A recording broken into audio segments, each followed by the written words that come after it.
মোল্লা বিনিয়ামিন নাজমুল এরা না থাকলে তো আমি এই জায়গায় আসতে পারতাম না। সুযোগ সুবিধার রাজনীতি করলে অনেক বেনিফিট দিতে পারতাম।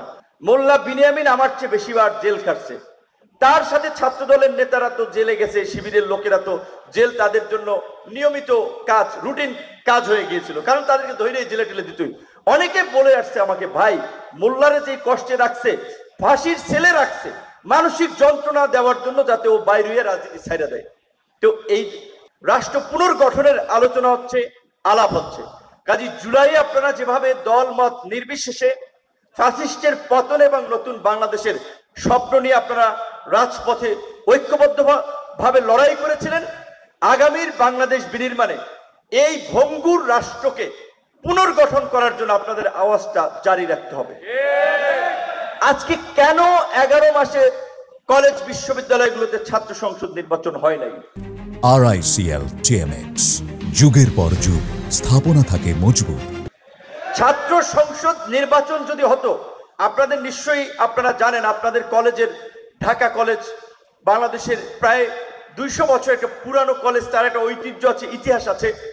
এরকম বিভিন্ন কলেজগুলো আছে, Jessore MM college, Barisal BM college, এই সমস্ত কলেজের ছাত্র নেতারা যারা VPGS ছিল, জাতীয় রাজনীতিতেও কিন্তু তাদের একটা অবস্থান বা গুরুত্ব তৈরি হয়েছে। তা আমরা বলছিলাম যে অভ্যুত্থানের পরে অন্তত ছাত্র সংসদ নির্বাচনগুলো হওয়ার মধ্যে দিয়ে শিক্ষা প্রতিষ্ঠানে একটা সুন্দর পরিবেশ তৈরি হতে পারত, ভবিষ্যৎ নেতৃত্ব তৈরির একটা ট্রেন্ড চালু হতে পারত। কিন্তু এখন পর্যন্ত কোনো একটা কলেজ বিশ্ববিদ্যালয়ে ছাত্র সংসদ নির্বাচনের আওয়াজ খুব বেশি আমি দেখি নাই। জাহাঙ্গীরনগর বিশ্ববিদ্যালয়ে সবার আগে আওয়াজ দেখেছিলাম, আবার বন্ধ হয়ে গেছে। ঢাকা বিশ্ববিদ্যালয়ে তোড়জোড় করছে, বাট আমি জানি না আদৌ নির্বাচনটা হয় কিনা। আমি সর্বশেষ এই কথাটি বলতে চাই বিভিন্ন ছাত্র সংগঠনের নেতৃবৃন্দকে উদ্দেশ্য করে, এখন একটা ছাত্র সংসদ নির্বাচন হলে যারাই জিতুক, ভবিষ্যতেও আপনাদের সম্ভাবনা তৈরি হবে। আমি সর্বশেষ যেটা বলতে চাই, বিরোধী দলের রাজনীতি করার কারণে অনেক ছাত্র সংগঠনের নেতৃবৃন্দের বয়সের গ্যাপের কারণে তারা দেখা যায় ছাত্র সংসদ নির্বাচন হলে অনেকের সুযোগ পাবে না। যেমন আমার কথাই ধরেন, নিজের ঢোল একটু নিজে পিটাই।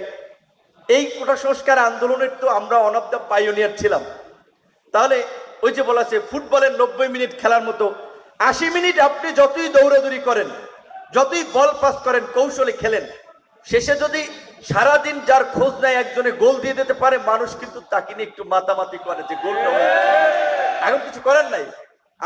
আমি নিজে 19শে জুলাই গ্রেপ্তার হয়েছিলাম এই আন্দোলনের জন্য। এই প্রেক্ষাপট তৈরিতে নাজমুলের মতো আমার সহযোদ্ধা, এই যে মোল্লা বিনিয়ামিন, এই মাসুদ, এই যে 14 জুলাই সে অফিসে যাওয়ার পথে সেও এই হামলার মধ্যে পড়ে গেছে, পিটাইছে।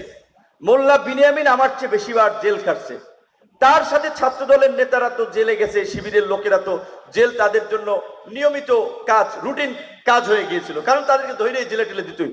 অনেকে বলে আসছে আমাকে, ভাই মোল্লারে যে কষ্টে রাখছে, ফাঁসির ছেলে রাখছে মানসিক যন্ত্রণা দেওয়ার জন্য, যাতে ও বাইরে রাজনীতি ছাইড়া দেয়। তো এই মোল্লা বিনিয়ামিন নাজমুল এরা না থাকলে তো আমি এই জায়গায় আসতে পারতাম না। এবং আমাদের যে স্যাক্রিফাইস, কত হামলা মামলা, সুযোগ, ডাকসুর ভিপি 28 বছর পর একটা ইলেকশন হয়েছে, সুযোগ সুবিধার রাজনীতি করলে অনেক বেনিফিট দিতে পারতাম, কিন্তু মানুষের প্রতি দায় এবং দরদের দায়বদ্ধতা থেকে